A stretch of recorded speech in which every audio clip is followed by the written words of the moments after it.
So Dallas, since the trade deadline and since I proclaimed them to be a dark horse like title contender, and I really thought they had a shot to do it and get through the West and, not be like a favorite, but I had them like fourth or fifth in the West, right? Um, it's been a problem. Let's go with that. It's been a problem for the Dallas Mavericks. Do you know what their defensive rating is since the trade deadline, Bryce? I do. It's 117, right? Is that right? In their last 10 games? Yeah. And then if you go since the All-Star break, Okay, I went last 10 games, so. yeah, if you go since the All-Star break, it's 126. That's 4 points worse than 29th in the league per 100 possessions. Washington right now is 29th during that time. That's bad. That's bad. Very, very, very bad.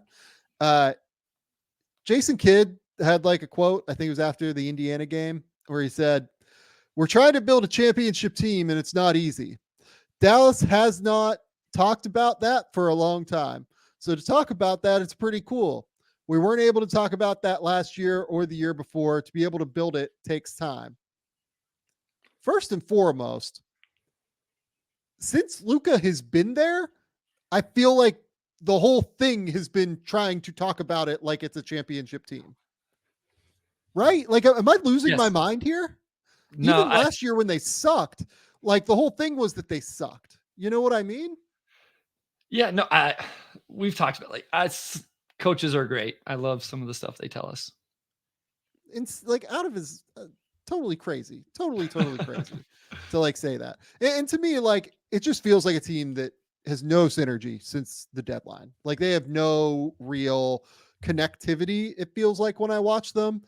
We have some clips. We're going to show you guys clips in terms of what I'm talking about. There's one clip where seriously, I'm going to have so many questions for you about what they're running. Because I like there's a clip here where I truly have no idea what defense they were running. And I'm pretty good at this, and I still just have like no clue what their actual goal is.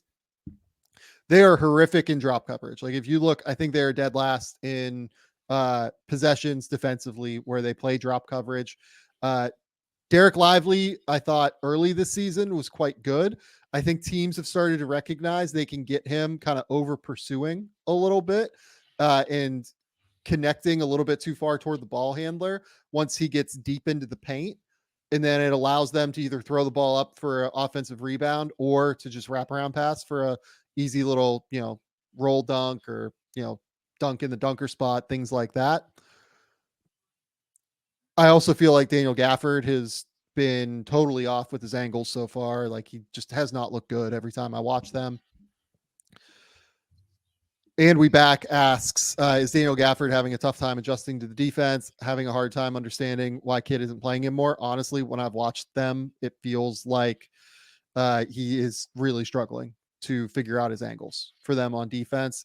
It's a tough time. I mean, I've just kind of talked here for a couple of minutes. I'll give you the floor maybe before we talk about some of the clips that I want to run through.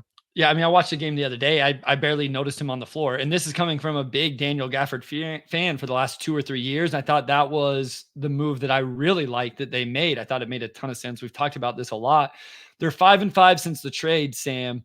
Their wins, 35-point win over the Thunder. So remember that whenever we start talking about like net rating and stuff over this 10-game stretch, they beat the Wizards, they beat the Spurs by 23, and then the Suns and the Raptors. They've now lost to the Pacers twice, the Sixers, the Cavs, and a 28-point loss to the Celtics. Obviously, a Sixers team without Joel Embiid. 5th in offensive rating, 23rd in defensive rating, 12th in net. But when you think about that, like a crazy 35-point win over the Thunder, that was the first game after the trade, kind of skews the data there just a little bit. And, I think we got excited because they win their first 4 or something like that after the trade, and it looked good. PJ has not been good at all since the he's trade. Been really bad. I think in the 10 games, PJ Washington is 45% from the field, 31% from 3. I mean, the only guys playing well, right? Like, here's the crazy thing, Sam. Luka and Kyrie are balling. Luka's 35 points on 53, 38, 83. Kyrie's on 27 on 52, 42, 90. They both played all 10 of these games. They've both played 36 plus minutes in this stretch. You said this. Remember, we went through this. They have when you go top two guys against a lot of teams, it's going to be hard to like say they're not right there. Who's their third best player? Because PJ Washington's their third leading scorer in this stretch, hasn't been good. Then it's Gafford. We just talked about him. Tim Hardaway Jr. has fallen off a cliff over the last 10, 11, 12 games. And so, like, it just, who's their third best player? I don't know what the answer is. And so even offensively, as good as some of the numbers are, it's just because Luka and Kyrie are insane. It's not because these pieces are fitting any better. And then it's gotten worse defensively. So it's a little bit worrisome in a West that they are 8th right now, only a half up on the Warriors and 1 on the Lakers, 2 back of the 6th place Suns and 3 back of the 5th place Pelicans. So Keaton Arnold asked, does this reflect the defensive struggle in the backcourt? The answer here is yes. And we're going to kind of dive into this here with some of these clips. I want to make sure that this is the first one that I want. I believe that it is. Okay. So this is the one where I am truly unsure what their defensive strategy is here. I'm going to let you watch it first. Yeah, let me. Yeah. I think what they're trying to do is like next like ball screen here. But I'm not sure if it's that or a zone. Either way, like watch them like frantically communicate, trying to like figure out what they want to do here. What is Josh Green doing? So I think he's trying to next. I think they're in zone. So the reason that I originally thought they were in a 2-3 zone, right? Like I was like, okay, this makes sense. So you've got Josh Green here at the top, on the left, let's call it free throw line extended area. You've got Kyrie on the right. You've got 2 guys in the corners, but it's hard to tell because, both the Pacers guys are, or no. Yeah. The Pacers have a guy in the corner here as well. Yeah, they do. Derek Lively, could just be sitting back, but then Lively comes up like he's going to try and guard the ball screen. Josh Green then comes up to like, the reason I thought he was nexting it is because Josh Green comes up to defend this ball screen instead of Lively, who also steps up. So it seems like they're trying to communicate there, but then they kind of fall back. This now looks like a real 2-3 zone, but Kyrie is not coming into like the middle of the court here to try and guard Siakam, to try and cut off this angle. They're having Lively do it. That's leaving Tyrese Halliburton like wide open on the wing. And you can see that like they start pointing toward Tyrese, by the way. They're like, hey, look, the best player on the Pacers is wide open on the wing. They're telling Kyrie and he's not going. Yeah. So like Kyrie just like has his back turned here to this. Who's he think he's guarding? And then he turns. Yeah, he turns and like looks. I'm not totally sure what's happening now. They get the kick out. Kyrie follows out that way toward the left, which is definitely not what he's supposed to do if they're in his zone. Like that's supposed to be like, hopefully like Josh Green being able to kick back out there. Kyrie should be helping out there. And then he should stunt and get back, especially considering the personnel of the situation. For the listeners, you have Pascal Siakam at the top of the key, Tyrese Halliburton on the left wing. Kyrie absolutely, no matter what the scheme is, should stun at Siakam and then recover to Halliburton, forcing Siakam to take that shot. And then on top of it, you're playing a great shooting team in the Pacers. And what are you doing? You're leaving Luka in a 1-on-2 situation on the weak side, which is like catastrophic to me, just strategy wise. So he goes up and helps onto Tyrese. He makes the right rotation. The problem is that like you have Ben Shepherd here in the corner. Ben Shepherd's a great shooter, and you're making Derek Lively rotate from like literally all the way across the paint from like the other side of the paint, basically when he starts this. Or no, he's in the middle of the paint all the way out to the shot. And it's just like, well, and what are we doing? Luka's got to play the one more pass. Like, where that pass is going. You got to get a hand. You got to close out in a way that, yes, takes away Tyrese shooting it, but Luka's got to close out with a hand. Like he half-assed. He has the hand. He does, but you can be more aggressive with it. Yeah. But if you cut off that angle too aggressively on the pass, Tyrese is just going to step back. He's going to dribble to his right and step back and shoot That's it. true. He is going to shoot it. That's I was thinking like maybe you force him drive into Lively and Josh Green, but you're right. He's just going to sidestep because look at Kyrie. What is Kyrie doing? Like Kyrie's still just touching Pascal at the top of the key, not getting any. I think this is a zone where Kyrie's just like chilling. See, but that's why I'm confused on it, because Kyrie is like not operating. I mean, Kyrie's sort of operating like it's a zone, but like not really. I'm like all thrown off on exactly what the plan is here. Well, and as somebody says, the why of it is also a real factor here. Well, we haven't talked about this other side of the floor, Sam, and I think I just want to give it a little bit of attention.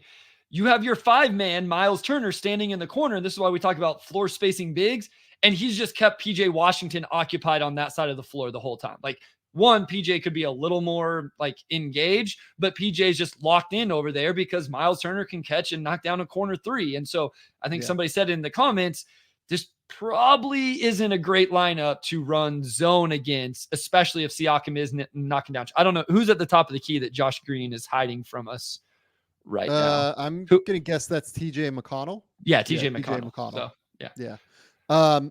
yeah. I mean, this is just like catastrophic to me, where like the communication's all wrong. Like the call, if we think it's a zone, the call is wrong. If we think it's, nexting the screen, the coverage is wrong. Like across the board, it's all bad, right? So this next one here is Tyrese is going to take a screen for Miles Turner at the top of the key.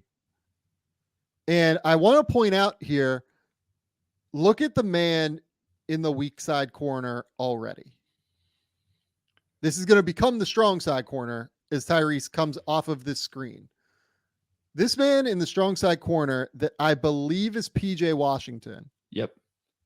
Is playing so far off of Ben Shepherd, who is an awesome shooter.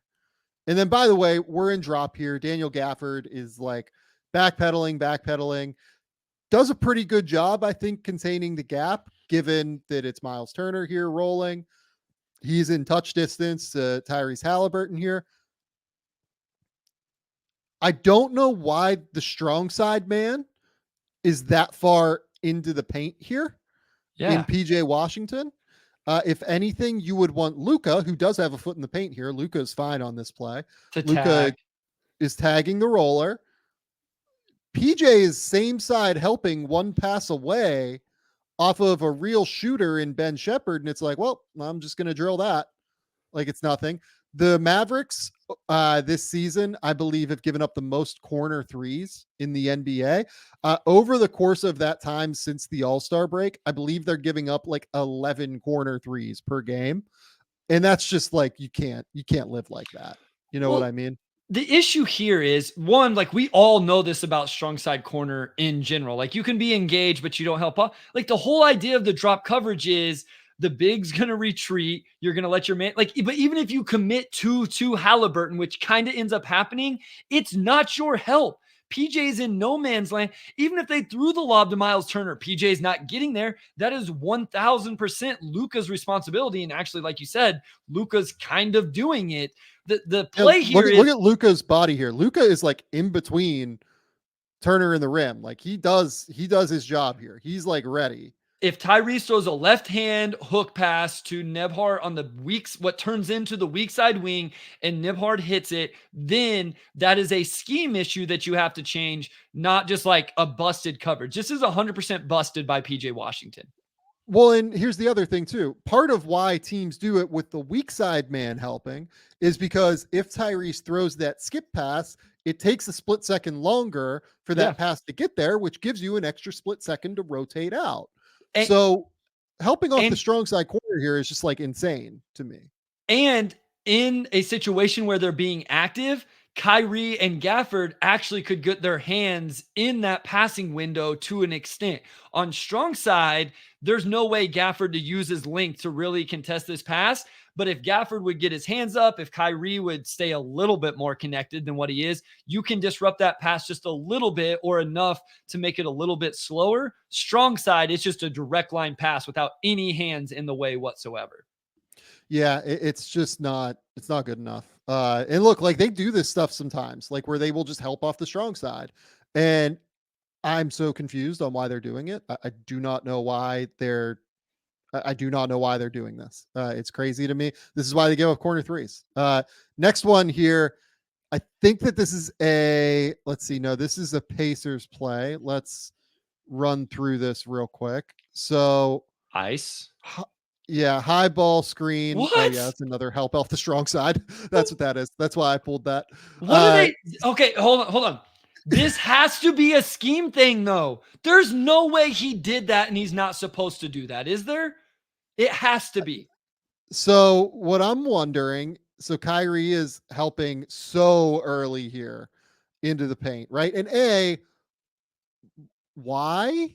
Like it's Kyrie's been phenomenal this year on offense, but like Kyrie can't do anything on defense at the rim. He's just not big enough, right? Like Kyrie's great at a lot of things. He's not a rim protector.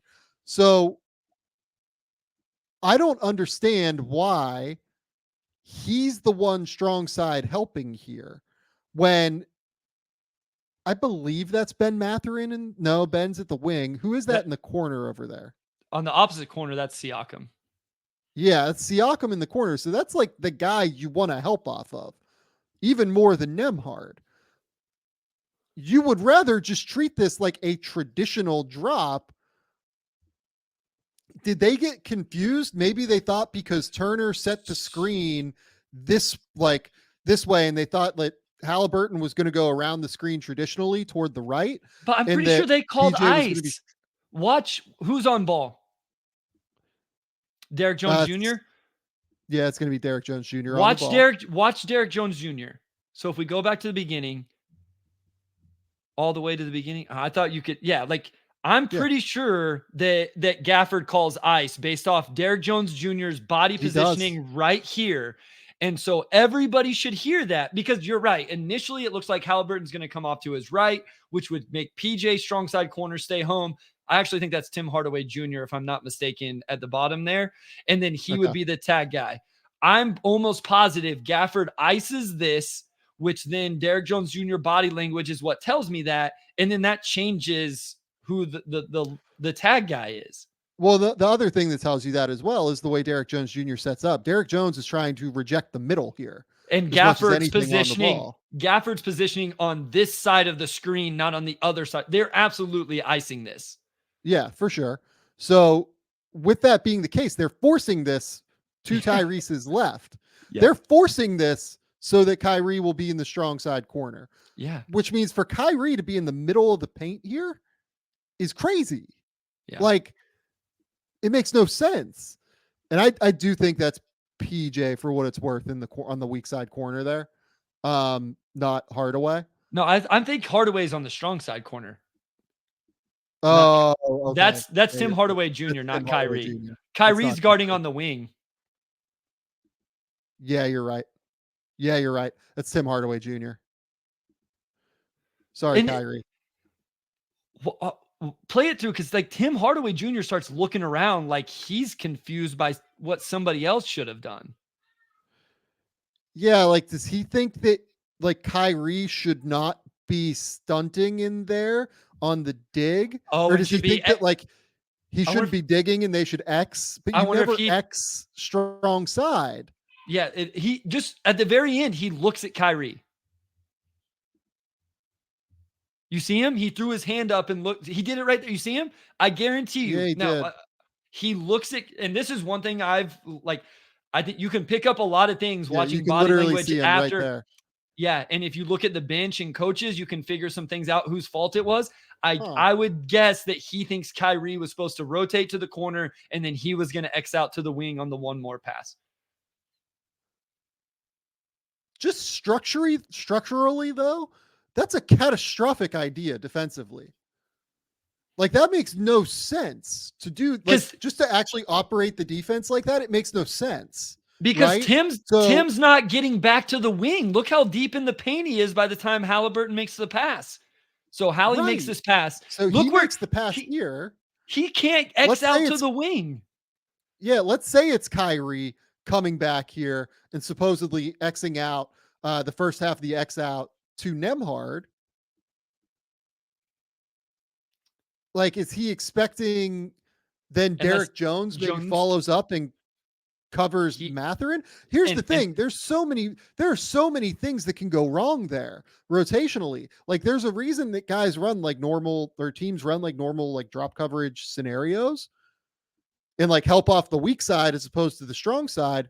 A, it's to give more time to rotate, and B, it's just because it's like easier and more intuitive for these guys, right? Like, having to rotate. So like, let's say that you run like a normal drop, right? You have PJ, tagging in from the weak side corner, yep, making it so that Halliburton has to make that cross corner kick out to a non-shooter in Siakam.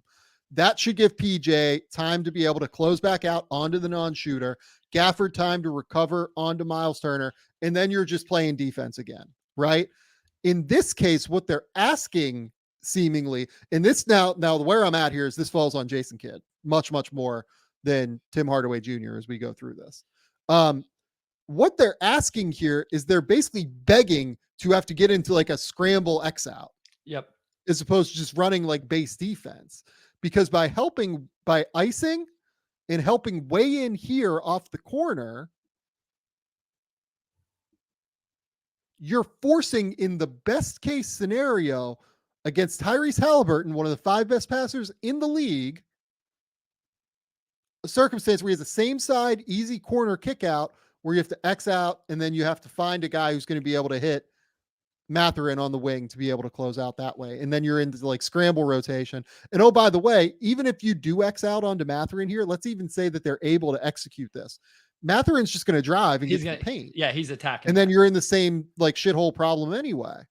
Well, I mean, right? isn't the idea of ice and drop coverage that you don't get into scramble, right? Like you back up, you get one tag. Because think about the communication. They had to call the ice. Everybody had to adjust. Now Tim Hardaway Jr. is having to, if we're playing this world, this scenario, Tim Hardaway Jr. is talking to Kyrie. If Kyrie rotates, now he's having to talk to Derek Jones. Like, Derek, now you rotate to the, like, it's just a lot of communication. Doesn't sound that crazy, but in a split second, in the moment, there's just no way they execute what looks like was supposed to be the game plan. And here's the other thing too. Like, Tyrese Halliburton's a great player, unbelievable player. If he wants to try and drive in and finish over Dan Gafford, like, I'm pretty cool with that, right? And especially Halliburton, who like doesn't have like an incredible mid-range game, right? Like, this just seems like a failure of scouting. It seems like a failure of scheme. It obviously didn't execute the scheme here because Kyrie just doesn't X out. Like, you think they're still confused? You think none of the back end got the ice call and they're still playing it like it's the weak side? Like, this makes a lot more sense if it was the weak side. If everything would have went the other way, Hardaway tagging and telling Kyrie to play 2 and X out makes so much more sense. It's like they didn't get on the same page between the coverage at the top and the coverage behind it. But here's the thing, though. You should be able to adjust just by seeing it. Well, Derek Jones jumps to cut off the middle of the court so early. Yes. Like, that's an early, it's early, like, ice call. Yeah, it's early. You can, I mean, it's not a late thing. Like, there's time to figure it out. So Kyrie should be in the corner here, and Washington should be able to like adjust and say, hey, no, I'm actually the weak side guy and I'm guarding Pascal Siakam. I should be there on the, 1 foot in the paint, as opposed to, both feet out of the paint near like the court logo. Right. Yeah. So no, this was horrific. Next one here. I think this is the last group of plays. So this, I don't want to absolve Luka entirely here, because I think Luka is also an issue defensively. Absolutely. Philadelphia, I thought, did a really good job of attacking Luka and ball screens. What they did was they put Luka on Batum in this game in the 4th quarter. And then they asked Batum basically just, go up and set screens. And if they're going to switch, it looked like they were switching like 1 through 4. We're just going to go ahead and just go with that, right? So they switch. Luka is now on Tyrese Maxey. That's obviously a bad matchup for Luka. They send the quick double here with Kyrie. Maxey hits the easy like short roll pass here to Batum, and now we're in 4-on-3. We've got wing shooter here. We've got Paul Reed in the dunker spot down beneath the basket. We've got Batum with the ball, and then we've got is that Kelly Oubre in the corner? Yeah, Harris is on the backside and Oubre's on our side. Yeah, that's correct. That's correct. So now look at what they're doing. Luka is calling somebody because Paul Reed's running wide open at the basket because nobody's picking up Paul Reed. If you're going to do this, if you're going to switch, then double, I mean, there are a few different ways you could handle this, right? Derek Jones could fall back, and Luka Yes. could try and recover back here at the ball, while Lively kind of stunts there and forces Batum into problems. You could have Derek Jones rotate back to Paul Reed, which is I think what they're actually trying to do here And is then have Luka Derek Jones rotate back and have Luka go out to Kelly Oubre Yeah. and just have Derek Lively defend the ball here. And then you're back in, 5-on-5 defense, right? Instead, Luka points. Derek Jones doesn't rotate, and that's a wide open dunk for Paul Reed. Bad, Bryce. This is all bad, is what this is. Again, you get the switch here. If you're gonna do the double here, that's something you have to be prepared for, is how you're going to rotate out of the double when you put two on the ball. And it feels like they have no idea how they're going to rotate two on or out of putting two on the ball here. Well, everybody matched up too quick is my issue. It's like if you're playing 3-on-2 and I have to explain to like my son's third grade team, you can't play man to man whenever we're playing 3-on-2 drill because there's like the pass comes out, Luka's not back yet, and everybody just mans up. Josh Green mans up to Tobias, Derek Jones mans up to Oubre, Lively steps up to guard Batum. And like, yeah, you could argue that Luka should be a little more aggressive and whatever, but you have to stay in quote unquote zone. You are 4-on-3 until Luka gets all the way back and everybody's matched up. And they just flat out don't. Watch Josh Green even. And this isn't Josh Green's fault, but he just goes and hugs up to Harris. Like, we're not back yet. I think this should be an easy Derek Jones Jr. to read Luka to Oubre, or Lively stunts. I don't know if he gets back or not. Like, I mean, maybe you just give up the mid-range to Batum, but you can't give up a wide open dunker spot. What you have to do here is you have to do it the second way I explained it, is Batum catches here. By the way, I think Green has to go back out to Tobias Harris. Tobias Harris is a 40% three-point shooter on open catch and shoots. That's a same side kick out. Like, he has to go back and guard there. The problem to me is Derek Jones has to rotate down and be aware of where Paul Reed is. If you're going to put two on the ball, you have to be able to play 4-on-3 defense and be aware of where you are. Gibbo in the comments asked, was it a double or was it Irving switching back and Luka just wandering around? So I think that was probably the goal, was to do that. But the problem is that when Tyrese has a live dribble, which is he does whenever they execute, like the ball's on the ground right now, when they execute this, the problem is that it's going to be really hard for Kyrie to be able to contain that without Luka there, because if Kyrie just comes here, his momentum is going toward the sideline as opposed to the bench sideline. Tyrese is just going to be able to drive that, going like toward his front foot, right? Like, look how far out Kyrie's front foot is. That's just like too easy for Tyrese. Even if Luka like recovers backward immediately, that's just like instant penetration for Tyrese Maxey. So to me, it's, the way it operates is the same as when you put two on the ball on a ball screen, which is what they're doing here. And you have to figure out how you're going to guard 4-on-3 on the backside. Well, and I think in general, the idea too is to get the ball out of Maxey's hand. So that's why you double it for a second to actually get it out. But yeah, that's the whole goal here, is you're trying to get the ball out of Tyrese Maxey. It's not that complicated to get back out, right? Like, if Jones is a little more aware here and like maybe Lively has to communicate that he's back there, but Derek Jones Jr. should know Luka actually I will say this too. I think a lot of these issues are like backside communication issues, and having a rookie back there is probably a problem for them. right? Yeah. It's a real problem for them Like because Derek Jones Lively has never no talks to him. idea. Yeah. Yeah, Derek Jones has no idea that guy's there. So to me, like, yeah, we can point to Derek Jones, but Derek Jones thinks he's guarding, Oubre here.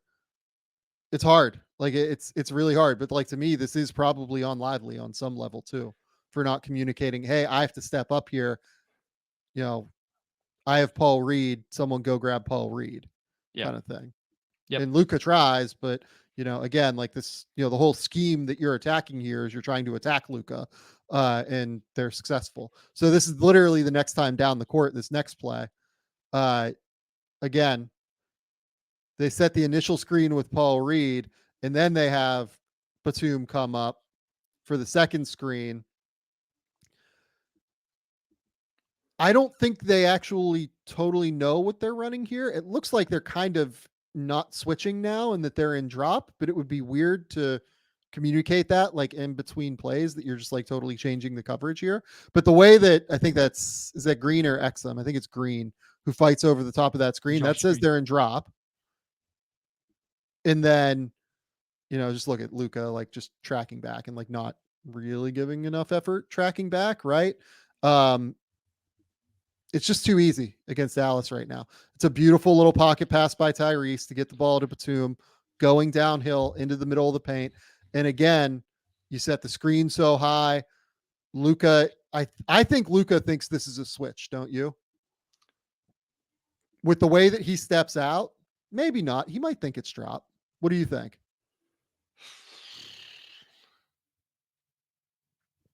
He might think it's drop. I wonder if it's that far enough out if they thought he could just drop and just stay long enough for Josh to get back. That's what's throwing me off. The fact that he's 27 feet from the rim dropping. That's like typically you drop it, 23 feet. You're going to do like more of a catch drop, like at the 3-point line. Yeah. I think they don't have any synergy in what they're trying to do. And then Luka, has to track back here where he's just nowhere near attached to the big, which is he needs to be as the drop coverage defender, right? So then they have at least somebody guarding Paul Reed on the baseline here. I believe that's Kyrie who rotates down, but Luka just got to see where he's supposed to go right now. Like actually Lively and Kyrie probably play it as good as you can. He just has to be anticipating and sprinting to the weak side, knowing that's where Batum's going with the ball. So it would depend for me on, Derek does step to the ball enough to where that's like a tough mid-range shot. Yeah, I think they do probably defend it as well as they can. And then Luka has to just get out there. But I guess I think I would like to see, I don't know. This is hard. This is a hard one. I will say, I thought the Sixers did a good job. I thought the first couple times, whatever they were doing, it ended up in Paul Reed's hands and him trying to make these decisions. And then they immediately went to all this Batum stuff, and Batum was just really good. Like, shout out Nick Batum as well. I know we're crushing the Mavericks defense, and rightfully so, but like Batum definitely took advantage of these situations. I think what I need to happen here, given where Kyrie is, I need Kyrie to step in there and just take it and let Lively stay home. Take it. Yeah. And let Lively stay home. Yeah. Matchups wise, that makes more sense. I mean, but Luka still has to make the rotation. But Luka still has to make the rotation. And, look, there's a bit of a jog there. Let's just be honest about it. Like there's a bit of a jog there from Luka. So yeah, I mean, look, that's all I've got on Dallas right now in terms of their defense. None of that, like the problems are, it's not one thing. It's execution. It's structural. It's scheme. Personnel. It's personnel. Like they need to figure out in any way. I think they have to be able to figure out how to play drop. And to me, like the biggest thing that would stop it is stop helping off the same side corner. Like you can't help off the same side corner anymore. For the love of God, stop helping off the same side corner. Like I only laugh because I feel like that's basketball 101. It's just like you don't do it. I mean, yeah. And because it's basketball 101. We don't have to dive into it. Just structurally, it does not make sense. It makes life so much harder for those guys rotating around if you help off same side corner. Yeah. And you do not have the personnel to scramble if you're NB Dallas. So you got to be able NBA to. offensive players are too good for you to be in scramble that much. The ball moves too Yeah. fast. There's too many guys that can knock down shots. There's too many guys that can attack closeouts. When an NBA offense, just about any team, gets you into scramble, it better be perfect. And you better have some really, really good individual defenders that have really good fundamental closeouts, move their feet, and probably still a rim protector behind them. Yeah. No, I agree. Okay. And like one other thing I'll say here is like Gibbo, I think brings up a great point here. A jog, then a throw up of hands in the air. Like it's someone else's problem. It's a lack of accountability. I think Luka needs to take some accountability on this. I Yep. do. Just play harder on defense. I get that you have so much offensive load that it's probably hard, but on some level, they just need somebody to lead from the front defensively and be the guy that's able to do it. And, Luka is their leader and he needs to be able to do it. Okay.